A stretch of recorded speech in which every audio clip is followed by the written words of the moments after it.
الحمد لله رب العالمين والصلاة والسلام على سيد المرسلين محمد وآلہ وصحبہ اجمعین اما بعد۔ علامہ البیان کے شرکاء و ساتھی، رسول اللہ صلی اللہ علیہ وسلم کی سیرت طیبہ پر مختصر دروس کا سلسلہ جاری ہے۔ ہم رسول اللہ صلی اللہ علیہ وسلم کے شہر مدینہ طیبہ میں ہیں۔ حضور پاک صلی اللہ علیہ وسلم کی ہجرت کے بعد کا یہ پہلا سال ہے۔ رسول اللہ صلی اللہ علیہ وسلم نے سیدنا حضرت ابو ایوب انصاری رضی اللہ تعالیٰ عنہ کے مکان میں 7 ماہ قیام فرمایا ہے، اور اسی بیچ آپ نے مسجد نبوی شریف کی اور رہائشی مکانات کی تعمیر پر خصوصی توجہ دی ہے۔ آپ وہاں سے یہاں اب منتقل بھی ہو گئے ہیں۔ دوسری طرف وہ حضرات جو مکہ مکرمہ میں ہیں، مہاجرین، آپ کے بعد مسلسل مدینہ آتے رہے ہیں، یہاں تک کہ مکے میں صرف 2 ہی قسم کے آدمی بچے، یا تو وہ جو کسی فتنہ اور آزمائش میں پڑ گئے، یا وہ جو دشمنوں کے قید میں تھے۔ وہاں سے رہائی کی کوئی سبیل نہ تھی۔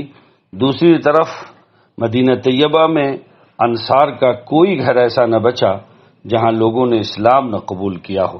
رسول اللہ صلی اللہ علیہ وسلم نے مدینہ طیبہ میں قیام کے اس پہلے سال میں جو محتم بشان کام فرمائے، اس میں حضرات انصار و مہاجرین کے بیچ بھائی چارے کا معاہدہ ہے۔ رسول اللہ صلی اللہ علیہ وسلم نے مہاجرین اور انصار میں ایک دوسرے کی غمخواری اور ہمدردی اعانت کی بنیاد پر بھائی چارہ اور مواخات کا ایک معاہدہ بھی کرایا، جس کا اثر یہ ہوا کہ ایک انصاری اپنے مہاجر بھائی سے کہتا کہ دیکھو، میرا نصف مال جتنا ہوتا ہو تم لے لو، میرے پاس 2 بیویاں ہیں، ان میں سے جو تم کو پسند آئے بتاؤ، میں اس کو طلاق دے کر تمہارے حوالے کر دوں۔ مہاجر جواب دیتا، اللہ تعالیٰ تمہارے گھر والوں اور مال و اسباب میں برکت عطا فرمائے، تم تو مجھے بس بازار کا راستہ بتا دو، ہم قسمت آزمائی کر لیں گے۔ انصار کا ایثار تھا اور مہاجرین کا استغنا اور خودداری۔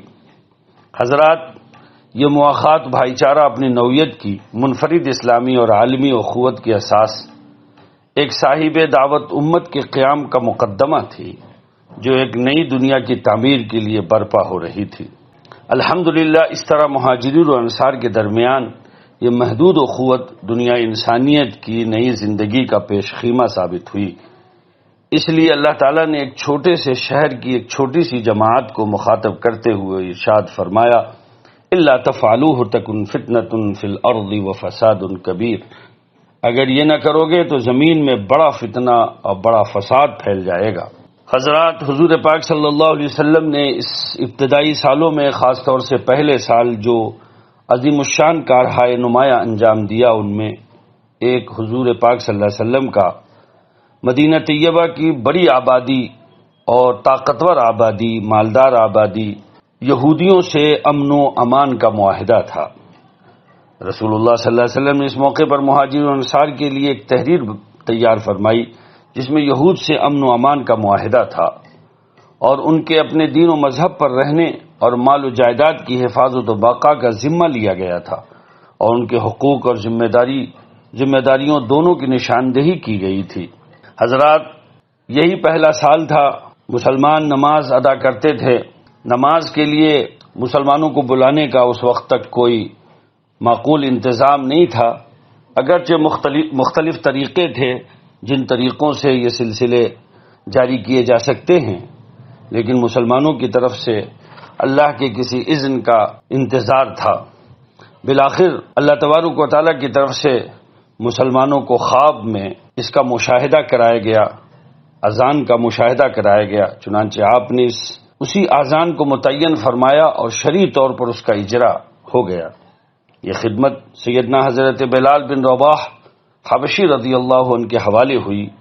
وہ رسول اللہ صلی اللہ علیہ وسلم کے مؤذن کے لقب سے سرفراز ہوئے اور قیامت تک کے لیے مؤذنین کے امام قرار پائے۔ حضرات، مدینہ طیبہ میں جو اسلام کو استحکام ملا اور مدینے کی آبادی پر اسلام کا غلبہ ہوا اور اسلام پھلنا پھولنا شروع ہوا، مدینے میں ایک بہت ہی غیر مناسب حرکت شروع ہوئی، اور یہ اسلام دشمن عناصر کی طرف سے تھی۔ جس کو ہم مدینے میں نفاق اور منافقین کا ظہور کہہ سکتے ہیں۔ مکہ مکرمہ میں نفاق نہ تھا، یہ بات اس لیے تھی کہ اسلام وہاں مغلوب اور مجبور تھا، اس میں صورتحال کو بدلنے کی کوئی طاقت نہ تھی، وہ کسی کو نفع یا نقصان بھی نہیں پہنچا سکتا تھا، بلکہ اسلام قبول کرنے کے معنی ہی وہاں یہ تھے کہ ہر قسم کے خطرہ اور ضرر کو گوارا کیا جائے، دشمنی مول لی جائے اور دشمنوں کو جانتے بوجھتے مشتعل کیا جائے۔ اس کی ہمت صرف وہی کرتا تھا جو اپنے قول میں سچا اور ارادے میں پکا ہوتا، جس کا ایمان مضبوط ہوتا اور وہ اپنی زندگی اور مستقبل کو خطرے میں ڈالنے پر آمادہ ہوتا۔ وہاں دو برابر کی طاقتیں نہ تھیں، مشرک طاقتور اور غالب تھے، مسلمان مظلوم اور کمزور۔ قرآن مجید نے اس صورتحال کو اپنے بلیغ انداز میں اس طرح تصویر کشی کی ہے، وَاذْكُرُوا إِذْ أَنْتُمْ قَلِيلٌ مُسْتَضْعَفُونَ فِي الْأَرْضِ تَخَافُونَ أَنْ يَتَخَطَّفَكُمُ النَّاسُ، اور اس وقت کو یاد کرو جب تم زمین مکہ میں قلیل اور ضعیف سمجھے جاتے تھے اور ڈرتے رہتے تھے کہ لوگ تمہیں اڑا نہ لے جائیں، یعنی برباد کر دیں۔ جب اسلام مدینہ منورہ میں منتقل ہوا، رسول اللہ صلی اللہ علیہ وسلم صحابہ کرام کو امن و استحکام کا موقع حاصل ہوا، اسلام کو فروغ حاصل ہونے لگا، اسلامی معاشرہ اپنے سارے شرائط و لوازمات کے ساتھ وجود میں آ گیا، تو اس وقت صورتحال میں ایک خاص تبدیلی واقع ہوئی اور نفاق نے سر نکالا۔ یہ ایک بالکل فطری اور نفسیاتی بات تھی جس سے مفر ممکن نہ تھا، اس لیے کہ نفاق ہمیشہ وہیں پیدا ہوتا ہے اور ہاتھ پیر نکالتا ہے جہاں دو مقابل دعوتیں اور حریف قیادتیں موجود ہوں۔ اس موقع پر یہ مذبذب اور متردد گروہ ان دونوں دعوتوں اور قیادتوں کے درمیان ہچکولے کھاتا رہتا ہے اور متردد اور فکرمند رہتا ہے کہ کس دعوت کو اختیار کرے اور کس کو چھوڑ دے۔ قرآن مجید نے تردد اور اضطراب کی اس کیفیت اور حالت کی بہت نازک اور بولتی تصویر کھینچ دی ہے۔ ارشاد ہے، وَمِنَ النَّاسِ مَن يَعْبُدُ اللَّهَ عَلَى حَرْفٍ فَإِنْ أَصَابَهُ خَيْرٌ اطْمَأَنَّ بِهِ وَإِنْ أَصَابَتْهُ فِتْنَةٌ انقَلَبَ عَلَى وَجْهِهِ خَسِرَ الدُّنْيَا وَالْآخِرَةَ ذَلِكَ هُوَ الْخُسْرَانُ الْمُبِينُ۔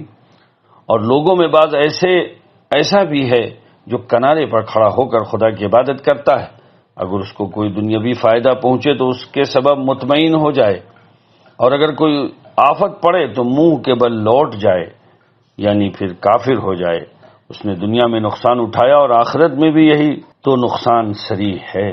اسی گروہ کی صفت دوسری جگہ یہ بیان کی گئی، مذبذبین بین ذالک لا الہ الا ولا الہ الا، بیچ میں پڑے لٹک رہے ہیں، نہ ان کی طرف ہوتے ہیں نہ ان کی طرف۔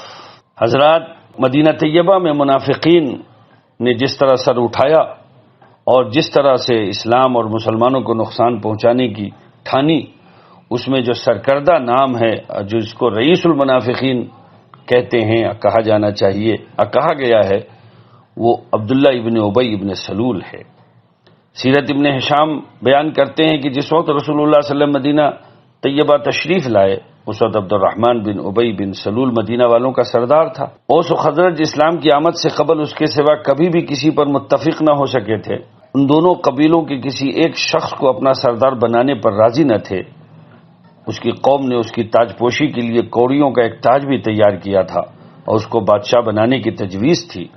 یہ کیفیت چل رہی تھی کہ اللہ تعالیٰ نے اپنے رسول حضرت محمد صلی اللہ علیہ وسلم کو یہاں بھیج دیا، اور جب اس کی قوم اس کو چھوڑ کر مسلمان ہو گئی تو اس کے دل میں سخت کینہ اور حسد پیدا ہو گیا۔ اس کو محسوس ہوا کہ رسول اللہ صلی اللہ علیہ وسلم نے اس کو اس سرداری اور اعزاز سے محروم کر دیا، لیکن یہ دیکھ کر کہ اس کی قوم کسی حالت میں بھی اسلام کو ترک کرنے والی نہیں، وہ بھی بادل ناخواستہ داخل اسلام ہوا اور اپنے نفاق و جلن اور کینے پر بدستور قائم رہا۔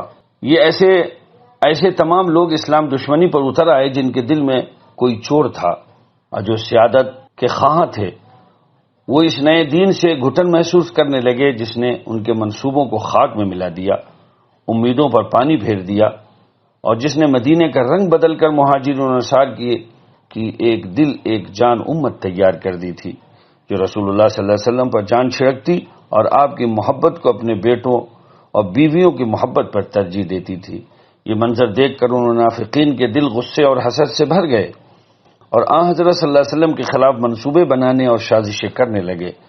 اس طرح مدینے میں اسلامی معاشرے کے اندر ہی ایک مخالف محاذ پیدا ہو گیا جس کی طرف سے مسلمانوں کا ہوشیار رہنا ضروری ہو گیا، کیونکہ یہ گروہ مار آستین کی حیثیت رکھتا تھا، آستین کا سانپ ثابت ہوا اور اسلام و مسلمانوں کے لیے کھلے دشمنی سے زیادہ خطرناک تھا۔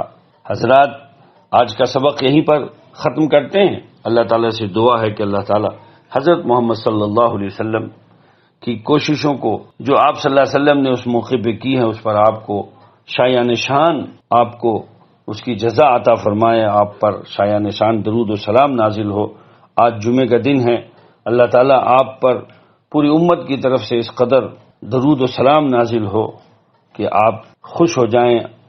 اللہ تعالیٰ آپ کی سنتوں پر اور آپ کی شریعت پر چلنا ہم سب کے لیے آسان کر دے۔ السلام علیکم ورحمۃ اللہ وبرکاتہ۔